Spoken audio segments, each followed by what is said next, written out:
I've been extremely obsessed with baguettes. I know, you can look at all the videos I've posted over the past couple weeks.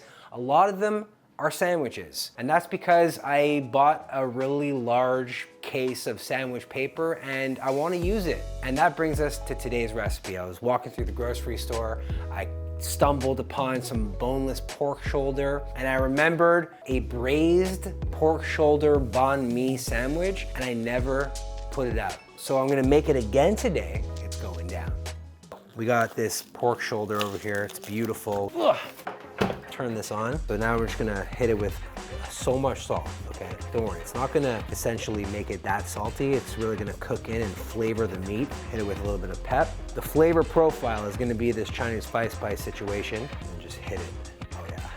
And then just make sure that it's fully coated, every side. The most important thing about searing the meat is making sure that you get every side, not only seasoned, but also seared. Okay, now I'm just gonna mix it all together. It seems like I'm adding a lot of seasoning, and I am, but it's all part of the plan. Pick a random piece of pork and see it's all fully coated right over here. It's shimmering. Let's see the sizzle. You ready for the sizzle?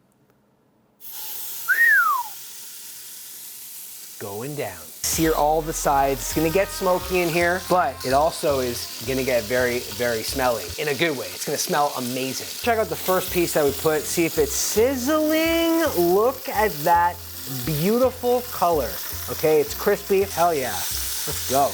Okay, so for the braising liquid, I'm gonna mix all the ingredients separate outside of the Instapot. And then once that's done, I'm gonna add all of it inside here, and that's what's gonna make this beautiful flavor. Here's what we got here. We got a little bit of hoisin, which is super delicious, very sweet, lots of umami. Obviously some soy sauce over here. Fish sauce. This stuff is funky, but it is packed full of umami. A rice vinegar. Sambolek, a little bit of spice, a little bit of garlic, some more of that Chinese 5 spice that we season the meat with, obviously some S&P, a little bit of water as well, sort of thin this out. What I'm also gonna add is some fresh grated garlic, and then the trusty old microplane,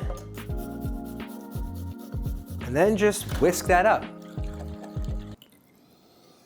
Friggin' smells awesome. We got our pork over here, seared, looks excellent. I'm gonna add the braising liquid and we're gonna start the pressure and let this cook for roughly an hour. So that's more than enough braising liquid. Now I'm not looking to submerge it, just looking to kind of coat everything and let this thing pressurize so that it can cook down. All right, so on high, we're gonna go for 55 minutes. It'll take about 5 minutes for it to pressurize. And here we go. So for this next part, we're gonna take some carrots and some daikon, which is a white radish. We're gonna julienne them and then make a quick pickling liquid, which consists of sugar and vinegar, essentially, with water and salt and pepper, and quick pickle these. By the time the pork is done, these should be pickled enough to give us a good contrast in this sandwich.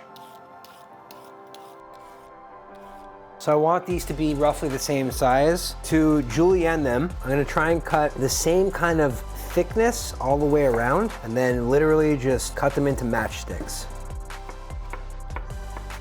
Okay, now the carrot. Try and get kind of the same thickness. Our daikon and our carrots are good to go. Now it's time to make the pickling liquid. So what I'm gonna do is transfer the carrots and daikon to this container, which is where we're gonna add the pickling liquid afterwards. A little bit of rice vinegar that I'm gonna combine in this pot with some water. We're gonna hit that with a little bit of salt and a really decent amount of sugar. Once the sugar dissolves and this kind of heats, it's done. I'm gonna take it off and add it to the daikon and the carrots. We need 4 tablespoons, which equals a 1/4 cup. I'm really just looking to heat it all the way through just until the sugar is dissolved, and all right, we're there. Just literally add it to the carrots and daikon. Now it should be enough to submerge the entire thing, but if it isn't, don't worry. You're just gonna have to kind of work it around. As it gets pickled, it's gonna kind of wilt down. Now these just get put aside. For the sauce, in the recipes that I saw, mayonnaise was used a lot of the time. Sometimes there's pate. I'm doing that. I'm taking it to that place, but I'm also gonna make a sweet, spicy, and tangy mayonnaise. A little bit of QP goes in, a little soy sauce in there for some salt, and then for some heat, a little bit of sriracha.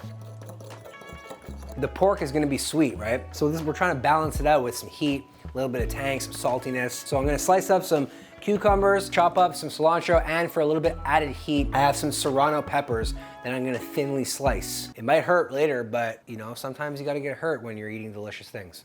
Okay, the hour is up. I'm gonna release the valve and kind of step back so I don't get spat in the face. There we go. Smells awesome. All right, the pressure is released. Wow. So what I need to do right now is take out the meat, extract it from the liquid, put it in this container, and then we're gonna start shredding it apart. It looks really good. Just so you guys can see, I'm gonna squeeze this, and if it's done properly, then all the meat should flake apart.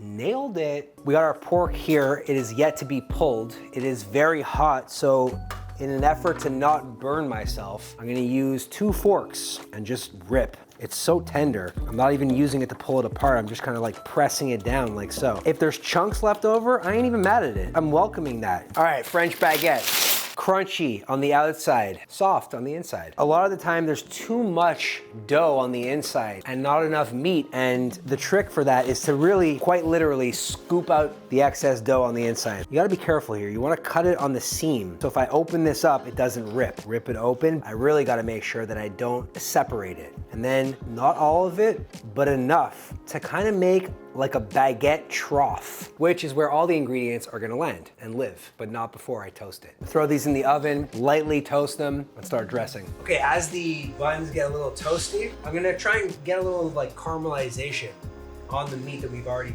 cooked. So I'm gonna heat this up, not even gonna add anything to it, and once it's hot enough, add a generous amount of this meat.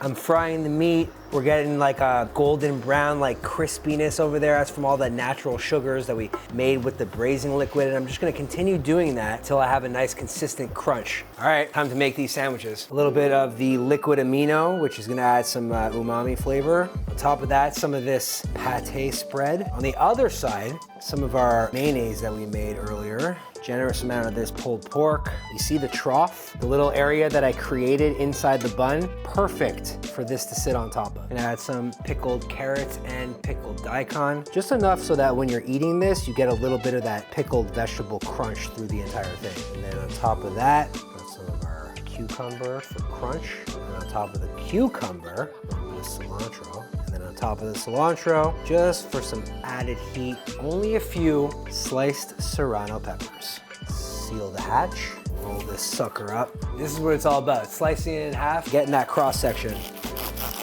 You guys ready for this? Oh, yeah. That's what a sandwich is supposed to look like. You know what's not supposed to get in the way of a sandwich? Bread. You know what doesn't get in the way of this?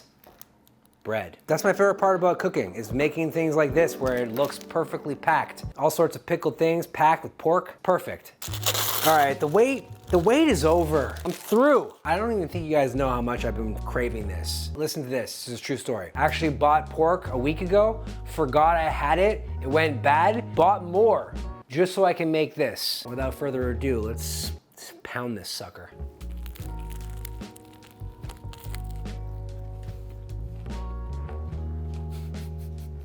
There is an incredible amount of balance happening in here. We have the salty, tangy, and sweet pulled pork with little crunchy bits, you know, for texture running through the entire thing. Then I'm instantly met with a fresh and tanginess from the carrots, the daikon, plus the untouched cucumber, giving it some freshness. I don't know what it is, but the cilantro really ties this entire thing together. I haven't felt any of the heat from the serrano. I'm not even mad at that. And I get some crunchiness and pillowiness from the actual bread. This is one of, if not the most balanced bite I've had in quite some time. And I love it. I love every single minute of it. And I hope you guys loved every single minute of this. I will leave the denominations for what I made today down in the description down below. You just have to rewatch the video and follow along, and you too can enjoy a pulled pork banh mi inspired by me, which is inspired by Vietnam. Leave a comment, let me know what you want to see me make next. If you're not already sub, hit that sub button. If you are sub, then turn on notifications, and I'll see you guys on the next one. Bye.